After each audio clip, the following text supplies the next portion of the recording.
जय जय श्री कृष्णा। राधे राधे। आप सभी को बच पारस की हार्दिक शुभकामनाएं, बधाइयाँ। जन्माष्टमी के 4 दिन बाद भाद्र महीने के कृष्ण पक्ष की द्वादशी तिथि के दिन बच बारस का पर्व मनाया जाता है। बच बारस का व्रत रखा जाता है जिसे गोवत्स द्वादशी कहते हैं, बछ दुआ भी कहते हैं। इस दिन गौ माता और बछड़े की पूजा की जाती है। इस पर्व को मनाने का उद्देश्य गाय और बछड़े के महत्व को समझना है। बछ बारस जो पर्व है वह राजस्थान में सबसे ज़्यादा लोकप्रिय है। बछ बारस के दिन पुत्रवती स्त्री अपने पुत्र के सुख और लंबी आयु की कामना करती हैं। इस दिन महिलाएं बछ बारस का व्रत रखती हैं। व्रत सुहागिन महिलाएं सुपुत्र प्राप्ति और अपने पुत्र की मंगल कामना के लिए, परिवार की खुशहाली जीवन के लिए, वैसे तो बेटा हो या बेटी हो, महिला इस व्रत को धारण करती हैं। इस दिन गाय का दूध और दूध से बनी हुई चीज़ें नहीं खाई जाती हैं। भैंस का दूध या बकरी का दूध प्रयोग में लिया जाता है। इस दिन व्रती महिलाएं गेहूँ या फिर गेहूँ से बने हुए व्यंजन भी नहीं खाती हैं। आपको बताते हैं कि बछ बारस के दिन सुनी जाने वाली कुछ कथाओं के बारे में। वीडियो को लास्ट तक देखिएगा। बछ बारस के नियम क्या हैं? बछ बारस को पूजा कैसे की जाती है? बछ बारस महत्व के बारे में हमारे पुराणों में गौ माता को समस्त तीर्थों में वास होने की बात कही गई है। भविष्य पुराण के अनुसार गौ माता के श्रेष्ठ देश में ब्रह्मा जी का वास है। गले में श्री विष्णु का मुख है और श्री विष्णु जी का मुख है। महादेव जी का गिरवा में, माता पार्वती मध्य में, समस्त देवता रोम कूपों में, महर्षि गण पूंछ में, अनंत नाग खुरों में, समस्त पर्वती गौमूत्र में, गंगा जी नदियाँ गोमे में, लक्ष्मी जी और नेत्रों में सूर्य चंद्र विराजमान है। गौ माता के दर्शन मात्र से ऐसा पुण्य मिल जाता है जो बड़े बड़े यज्ञ, दान आदि कर्मों से प्राप्त नहीं होते। हमारे शास्त्रों में बछ बारस के महात्म्य को बताते हुए इस दिन जिस घर की महिलाएं गौ माता का पूजन करती है, अर्चना करती है, गौ माता की सेवा करती है, गाय को रोटी देती है, चारा, हरा चारा खिलाती है, उस घर में माँ लक्ष्मी की सदैव कृपा बनी रहती है। परिवार में अकाल मृत्यु की संभावना कम होती है। बछ बारस के व्रत में वैसे तो सुनी जाने वाली बहुत सारी कथाएं प्रचलित है, जिनमें से एक कथा जो इस प्रकार है। प्राचीन समय की बात है। एक साहूकार था जिसके 7 बेटों का विवाह हो चुका था। उस साहूकार के घर में बहुत सारे पोते थे। एक बार उसने गांव में भीषण अकाल पड़ गया था। साहूकार के गांव में एक तालाब बनवाया लेकिन उसमें पानी नहीं आया। तब वह चिंता में रहने लगा। साहूकार ने गांव के पंडितों को उपाय पूछा तो पंडित ने कहा कि साहूकार, तुम्हारे बड़े बेटे या एक बेटे का तुम्हें बलि देनी पड़ेगी, इस तालाब में पानी आ जाएगा। साहूकार ने सोचा कि किसी भी प्रकार से गांव का भला तो करना ही पड़ेगा। साहूकार ने बहाने से अपनी बहू को पीहर भेज देता है और एक पोते को अपने पास रख लेता है जिसका नाम बछराज है। बछराज की बलि दे दी गई। इतने में ही गरजते बरसते बादल आए और तालाब पानी भर गया। उधर साहूकार ने तालाब पर बड़े यज्ञ का आयोजन किया, लेकिन झिझक के कारण जिस बहू को पीहर भेजा था उसे बुलाना मतलब असंभव था। बहू के भाई ने कहा कि बहन, तेरे इतना बड़ा उत्सव हो रहा है, तुझे खबर नहीं है? तुझे तेरे ससुराल वालों ने कुछ कहा नहीं, बुलाया नहीं? मुझे तो बुलाया है, मैं जा रहा हूँ। बहू बोली, भैया कम से कम मतलब इतना काम होता है, भूल गए होंगे। अब भला अपने घर में जाने से कैसी शर्म होती है, मैं भी तुम्हें साथ चलती हूँ। बहू जब अपने भाई के साथ ससुराल आती है तो सास ससुर डरने लगते हैं। अब बहू को क्या जवाब देंगे? फिर भी सास बोली, बहू चलो बछ बारस की पूजा करके तालाब भर लेते हैं। सास ने जाकर पूछा कि साहूकार ने कि मन बछ बारस माता से प्रार्थना करने लगी, हे माता, हमारी लाज रखना, बहू को इसका बेटा हमें कहाँ से लाकर देंगे? सास बोली, बहू तालाब की जो किनारे वह खंडित कर दो। वह बोली, माँ जी, मेरे तो हंसराज और बछराज हैं, मैं खंडित क्यों करूँ? सासू बोली, जैसा मैं कहती हूँ वैसा ही करो। बहू ने सास की बात मान ली। तालाब गाय माता की पूजा करती है, तालाब का किनारा खंडित कर दिया। कहा, आओ मेरे हंसराज बछराज लड्डू उठाओ। भगवान की अनोखी कृपा हुई कि तालाब की मिट्टी में से लिपटा हुआ बछराज और हंसराज दोनों दौड़े दौड़े आते हैं। बहू पूछने लगती है, सासू जी ये सब क्या है? तब सास ने अपनी बहू को सारी सच्चाई बता दी और कहा कि बहू, भगवान ने मेरा सत रखा है, लाज रखी है, इसलिए बछ बारस की पूजा में महिलाएं गाय के गोबर से तालाब बनाकर पूजा करती है। उसका किनारा खंडित करके उस पर लड्डू रख अपने बेटे से उठवाने को कहती हैं। हे बछराज माता, जैसे अपने साहूकार साहूकार की लाज रखी वैसे सबकी रखना। प्रेम से बोलिए बछ बारस माता की जय हो। अब सुनिए बछ बारस के व्रत की एक और अन्य कथा। एक सास और एक बहू थी। सास को गाय चराने के लिए वन में जाना पड़ता था। अपने बहू को आवाज़ लगाती, बहू आज बछ बारस है, मैं वन में जा रही हूँ, तुम गेहूँ लाकर पका लेना और धान लाकर उछेल देना। बहू अपने काम में व्यस्त थी तो उसने सास की इस बात को ध्यान नहीं दिया। सास ने कहा कि गेहूँ लाकर धानों को पका लेना।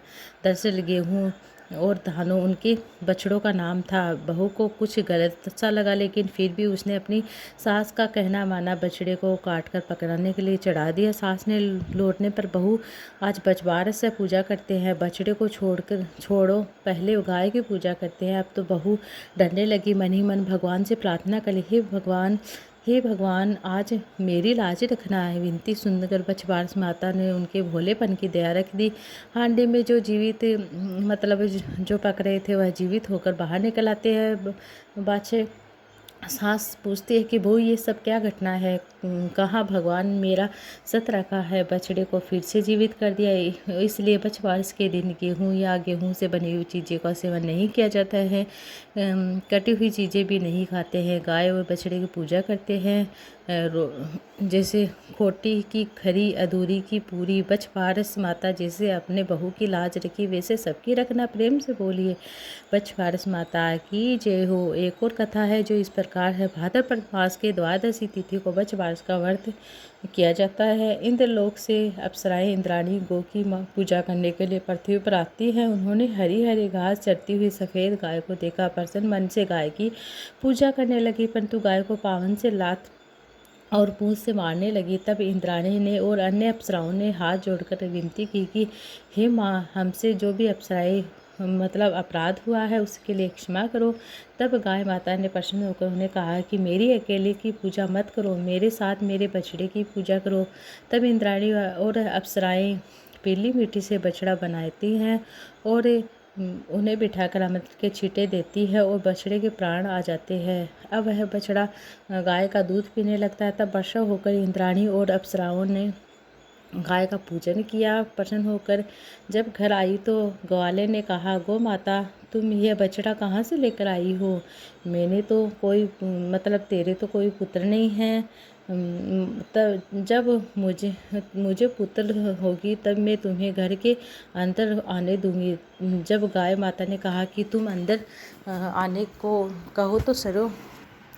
अगले साल फिर भाद्रपद मास के फिर से बछ बारस का व्रत आया। गाय जंगल में घास चरने गई और इंद्राणी पूजन के लिए आई तो गौ माता कहने लगी, हे इंद्राणी, पिछले साल तुमने मुझे पुत्र दिया था, इस बार मेरी मालकिन ग्वालिन को पुत्र दो। अप्सराओं इंद्राणियों ने पीली मिट्टी का बच्चा बनाया और पालना बनाया। पालने को गाय की जो सिगोवाल में बछड़े को लिपटा दिया, अमृत के छींटे दे दिए, जीवन दिया और गाय की पूजा करके वरदान दिया। आज के दिन जो सुहागिन महिलाएं श्रद्धापूर्वक भक्तिपूर्वक गौ माता का पूजन करेगी, साथ में बछड़े की पूजन करेगी, तो उनके बच्चे की लंबी आयु की उनकी सभी मनोरथ पूर्ण होंगे।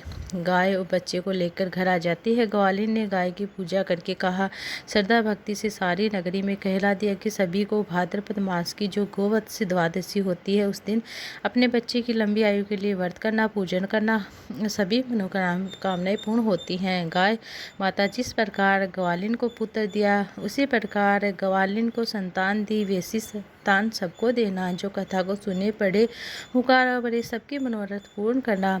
बछ बारस माता की जय हो। बछ बारस माता की जय हो। अब सुनते हैं इस व्रत से जुड़ी कुछ नियम, कुछ बातें हैं, जैसे कि इस दिन गाय का दूध और जैसे बनी हुई चीज़ें नहीं खाई जाती है, जैसे दूध, दही, घी, मक्खन आदि गाय की चीज़ों का प्रयोग नहीं किया जाता है।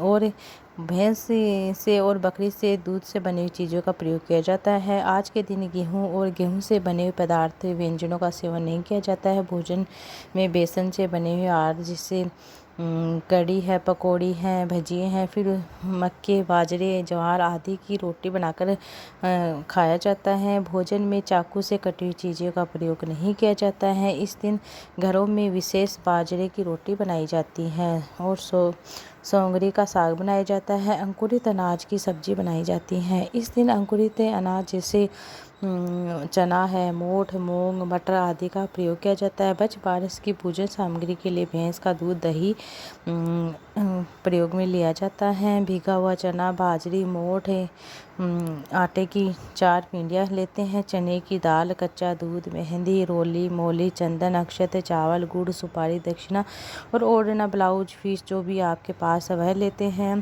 फूल माला लेते हैं। गाय माता की पूजा करते हैं। बछड़े की पूजा की जाती है। अब जानती है बच बारस की संपूर्ण पूजा विधि के बारे में। सुबह जल्दी उठते, स्नान आदि नित्य कर्मों से निवृत्त होकर आज के दिन पूजा करते हैं। सबसे पहले सूर्य देवता को अर्घ्य देते हैं। उसके बाद जैसे कि पूजा की तैयारी करते हैं। दूध देने वाली गाय बछड़े को साफ सुथरा नहलाते धुलाते हैं, शुद्ध करते हैं, वस्त्र पहनाते हैं। वस्त्र के स्वरूप में हम उसके ऊपर मोली वोली रख देते हैं, फूल माला पहना देते हैं और उसके बाद उसे रोटी आदि खिलाते हैं।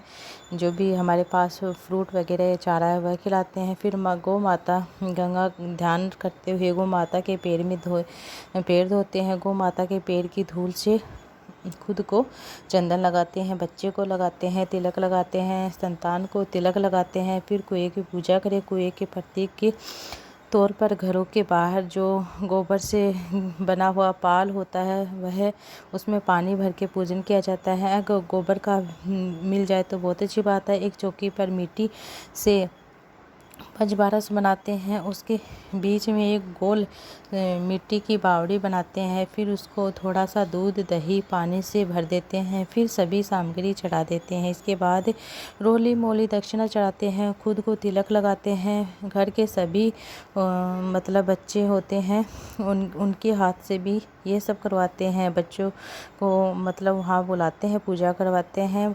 हंसराज, बछराज यानी जो भी आपके पास बच्चों के नाम हैं उनका नाम पुकार कर पूजा स्थल पर आमंत्रित करें। पूजा के समय बच्चे की माँ का पल्लू थामकर पल्लू में लड्डू उठाकर माँ के चरण में स्पर्श करते हुए आशीर्वाद देते हैं। इस प्रकार गाय और बछड़े की पूजा करके बाद महिलाएं अपने पुत्र को तिलक लगाती हैं, पुत्र को लड्डू खिलाती हैं, उपहार देती हैं। अब नारियल या दक्षिणा या कोई भी जो भी आपके पास है वह दे और खिलौने जो भी चीज़ें आप लेकर आए वह दे। फिर अपनी संतान की लंबी उम्र और कुशलता की कामना करें, उन्हें आशीर्वाद दे। अगर आप गाय ना हो तो आपके पास गाय ना हो तो गीली मिट्टी से या आटे से गाय बछड़े बना सकते हैं, नहीं तो आप दीवार पर भी बना सकते हैं। उनकी पूजा करें।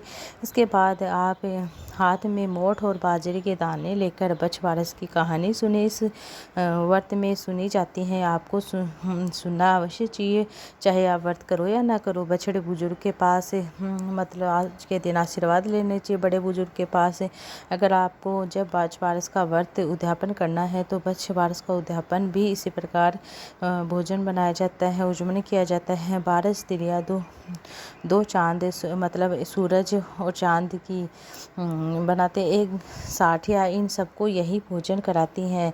शास्त्रों के अनुसार इस दिन गाय की सेवा करने से, गाय को हरा चारा खिलाने से परिवार में महालक्ष्मी की कृपा बनी रहती है। परिवार में अकाल मृत्यु की भावना कम होती है। जिस साल लड़का और लड़की का विवाह हो जाता है, शादी हो जाती है, उस साल बच बारस का उद्यापन किया जाता है। उद्यापन वाले दिन ही बिल्कुल वैसे ही पूजा की जाती है जैसे कि बच बारस के व्रत में जो की जाती है। सिर्फ थाली में 1.25 सेर भीगे हुए मोठ बाजरा रखे जाते हैं और मुट्ठी मोइका यानी बाजरे की आटे में घी चीनी डालकर मोई बनाई जाती है। पानी में गूँथ लेते दोनों टुकड़े खीरे के 13 मतलब दोनों टुकड़े खीरे के और 13 कुंडी पर रखे जाते हैं। इसके ऊपर 2 साड़ी ब्लाउज पीस जो भी आप दान दक्षिणा रखें और हाथ फेर कर अपनी सास को छू कर दे दे, या अपनी जो सास नहीं तो जेठानी को दे दे, जेठानी नहीं तो ननद को दे दे। इस तरह से बड़े बुजुर्गों को दिया जाता है। प्रिय भक्तजनों, ये थी आज की वीडियो। उम्मीद है आपको अच्छी लगी तो वीडियो को ज़्यादा से ज़्यादा लाइक शेयर की, कमेंट बॉक्स में राधे राधे हरे कृष्णा बच पारस माता की जय हो जरूर लिखिएगा।